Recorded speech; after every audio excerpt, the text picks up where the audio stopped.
Halo,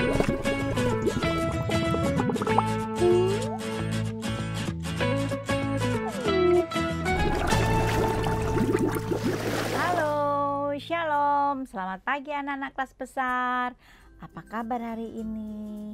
Semoga anak-anak sudah pada mandi, anak-anak sudah pakai baju yang rapi, sudah sarapan, minum susu, dan sudah di depan HP untuk belajar bersama-sama.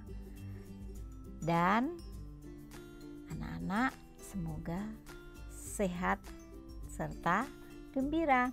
Oke, kita bertemu lagi dalam pembelajaran hari ini Rabu 14 April 2021. Sebelum kita lanjut, seperti biasa kita berdoa dulu. Kita lipat tangan, tutup mata, jangan ada yang lari-lari. Oke, kita berdoa ya. Kita berdoa bersama-sama. Mari kita berdoa. Selamat pagi Tuhan Yesus. Terima kasih Tuhan, karena hari ini Tuhan bangunkan kami dengan keadaan yang sehat. Tuhan Yesus, sebentar lagi kami akan belajar bersama-sama. Pimpin kami Tuhan, sertai kami dalam nama Tuhan Yesus. Haleluya. Amin. Oke, tadi kita sudah berdoa. Sebelum kita lanjut, kita biasanya kita menyanyi dan mendengarkan cerita. Yuk. Selamat pagi semuanya. Apa kabar? Anak-anak, dalam firman Tuhan mengatakan, barang siapa percaya kepada Bapa di surga, maka dia akan disebut sebagai anak-anak Allah, anak-anak Tuhan. Jadi kita semua yang percaya kepada Tuhan Yesus adalah anak-anak Tuhan. Jadi kita semua bersaudara di dalam Tuhan ya. Sekarang Bunda mau ajak kita semua, yuk kita mau nyanyi dalam Tuhan kita semua bersaudara. Siap? Dalam Tuhan kita bersaudara. Dalam Tuhan kita bersaudara. Dalam Tuhan kita bersaudara sekarang dan selamanya. Dalam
Anak cacing di dalam tanah. Anak burung di dalam sangkar. Cuit.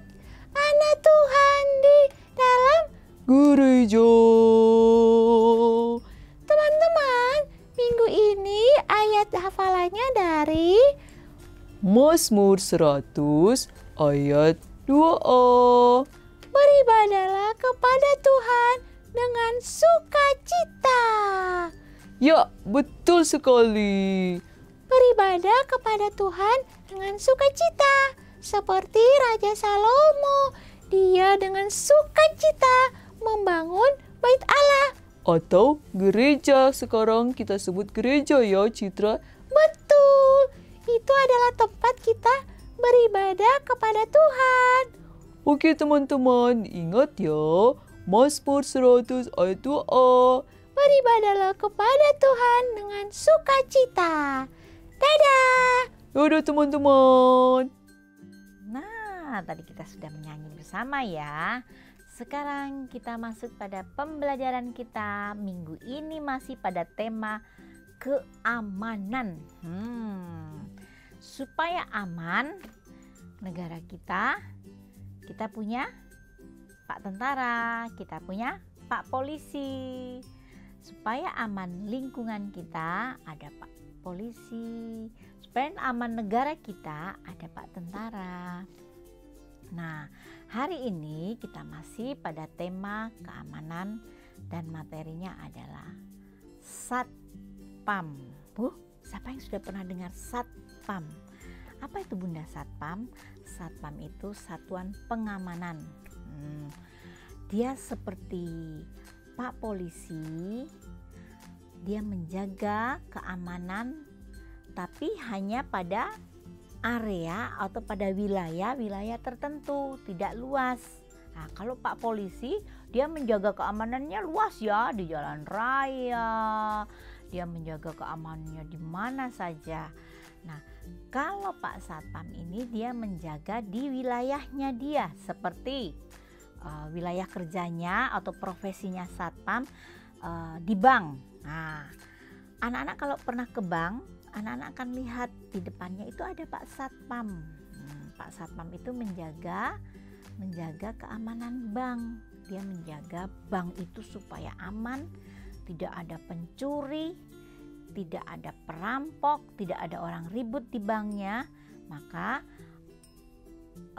orang bank yang punya bank itu dia mempekerjakan Pak Satpam. Dia manggil Pak Satpam, tolong ya, kamu jadi Satpam, kamu yang mengamankan bank saya, yang menjaga bank saya ya Pak Satpam. Nah, nanti saya bayar kamu. Oke. Nah, makanya ada Pak Satpam. Satpam itu dia tugasnya hanya di wilayah-wilayahnya dia, seperti Satpam bank, dia hanya di bank situ. Nah, Satpam di mall, anak-anak pernah ke mall kan? Anak-anak mesti lihat di sekitar mall itu mesti ada Satpam. Ada Satpam yang jaga. Nah, itu nanti dia dibayar oleh yang kelola mall untuk menjaga keamanan mall. Nah, Satpam itu termasuk profesi atau suatu pekerjaan. Kenapa ada pekerjaan? Kenapa harus ada profesi? Karena profesi itu suatu pekerjaan. Kenapa harus bekerja? Karena orang hidup, papa, mama itu harus bekerja supaya mendapatkan uang. Uang itu untuk apa? Uang itu untuk anak-anak makan, beli baju, beli tas, beli sepatu. Nah, makanya ada pekerjaan. Harus bekerja, papa mama harus bekerja biar mendapatkan uang. Nah, pekerjaan itu apa? Pekerjaan adalah profesi. Masih tema kita ya, profesi. Terus tema kita adalah Satpam. Tema keamanan yang lebih kecilnya lagi Satpam. Satpam itu di mana lagi? Anak-anak lihat.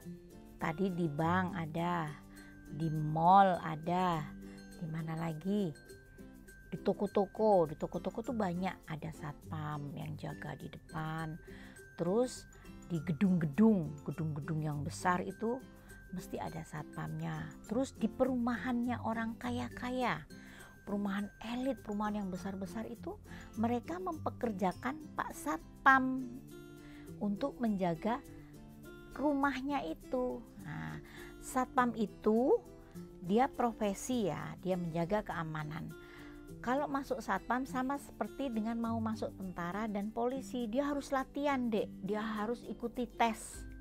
Dia harus berbadan sehat, dia harus kuat, dia harus tinggi, terus dia harus larinya lincah. Karena apa? Dia yang akan menjaga keamanan di tempatnya.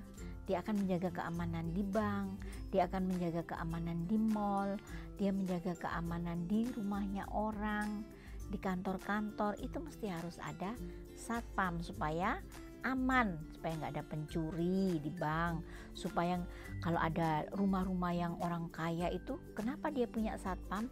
Karena dia kan orang kaya, dia takut ada orang pencuri rumahnya, ada perampok masuk. Supaya aman, maka dia meminta tolong Pak Satpam untuk menjaga rumahnya.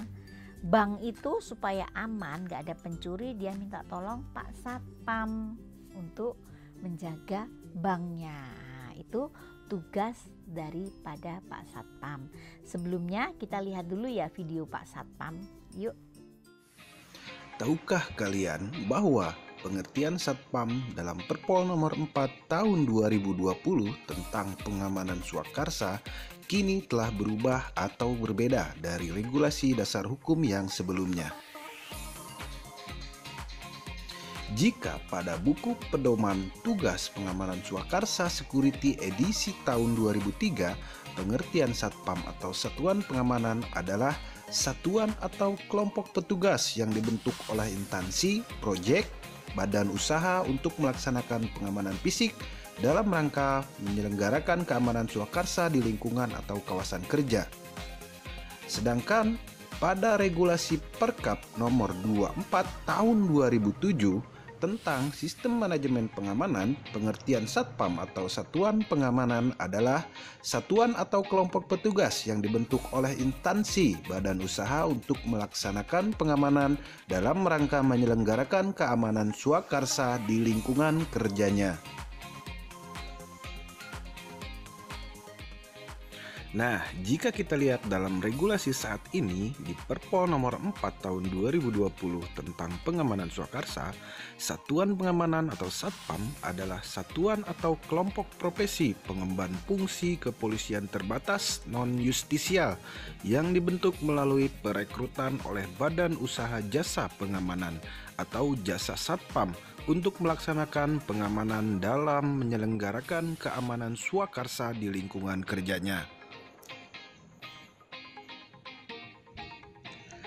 Nah, lalu apa perbedaannya? Ini dia perbedaannya. Yang pertama, jika melihat pengertian satpam di tahun 2003, satpam adalah satuan atau kelompok petugas keamanan. Yang kedua, jika melihat pengertian satpam di tahun 2007, satpam adalah satuan atau kelompok petugas keamanan. Dan yang terakhir, jika melihat pengertian satpam di tahun 2020, satpam adalah profesi pengemban kepolisian terbatas. Jadi intinya adalah satpam sekarang dianggap sebuah profesi pengemban kepolisian terbatas.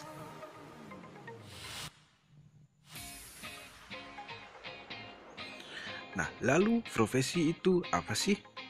Lalu kemudian apa kelebihannya? Profesi dalam Kamus Besar Bahasa Indonesia adalah bidang pekerjaan yang dilandasi pendidikan keahlian tertentu seperti keterampilan, kejuruan, dan sebagainya. Sedangkan secara umum pengertian profesi adalah suatu pekerjaan yang membutuhkan ilmu pengetahuan atau keterampilan khusus sehingga orang yang memiliki pekerjaan tersebut harus mengikuti pelatihan atau pendidikan tertentu agar dapat melakukan pekerjaannya dengan baik. Dengan kata lain, tidak bisa orang sembarang untuk mempunyai gelar profesi ini.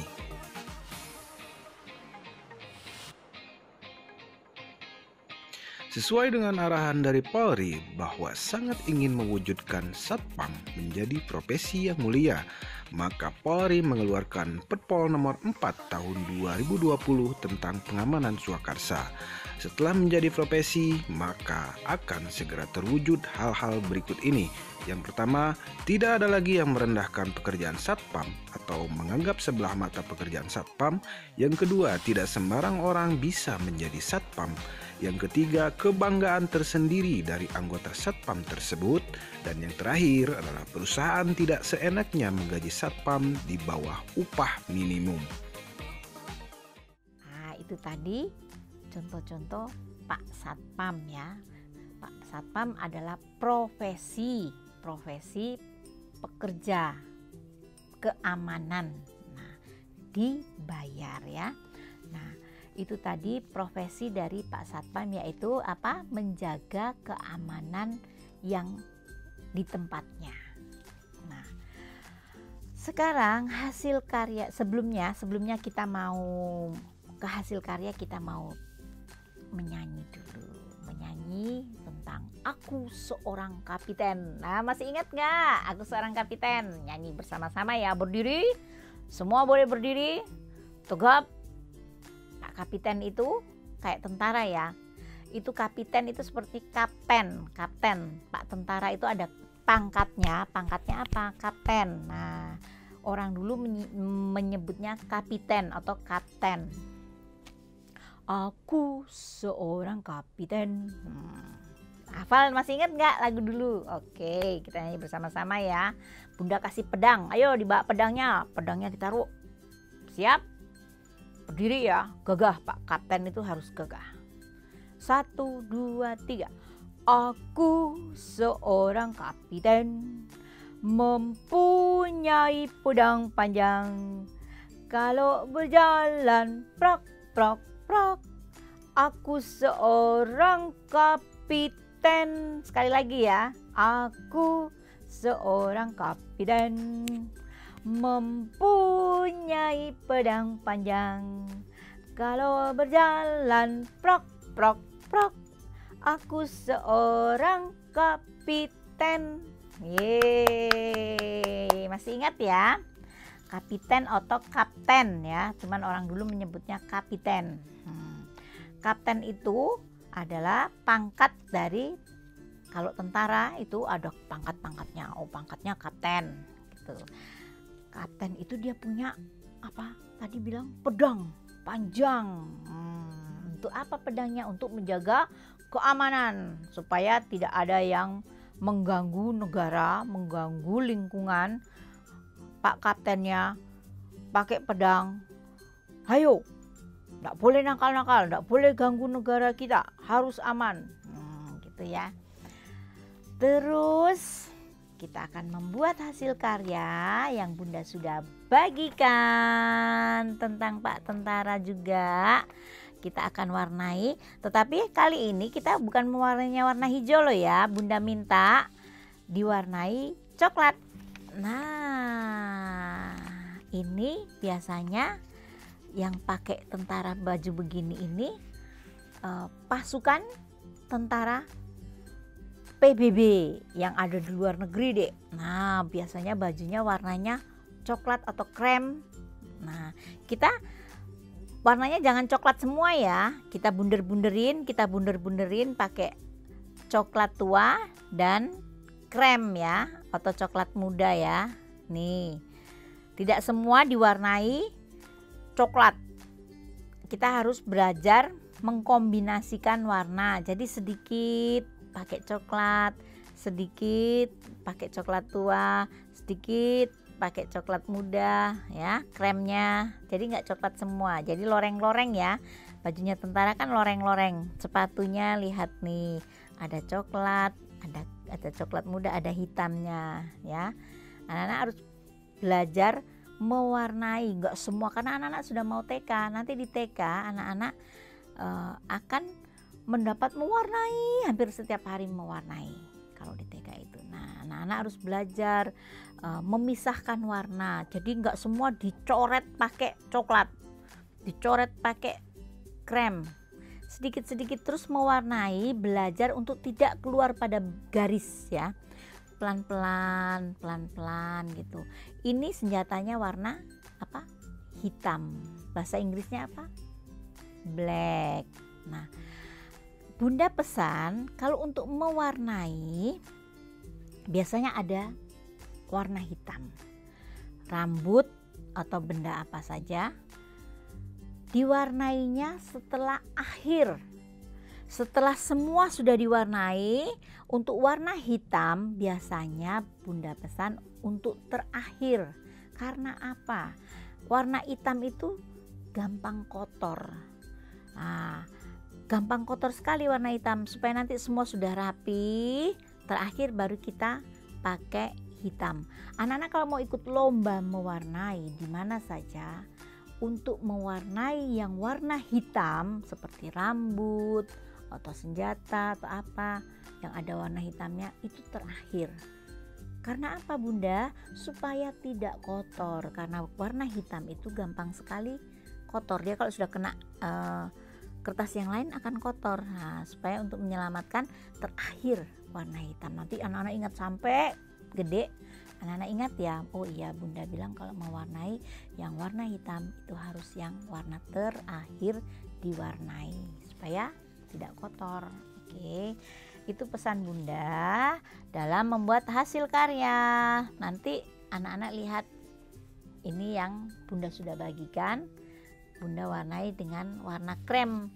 Pasukan Tentara PBB. Ya, pasukan Tentara PBB itu tugasnya di perbatasan negara sana, di luar negeri ya. Nah, bajunya warna krem.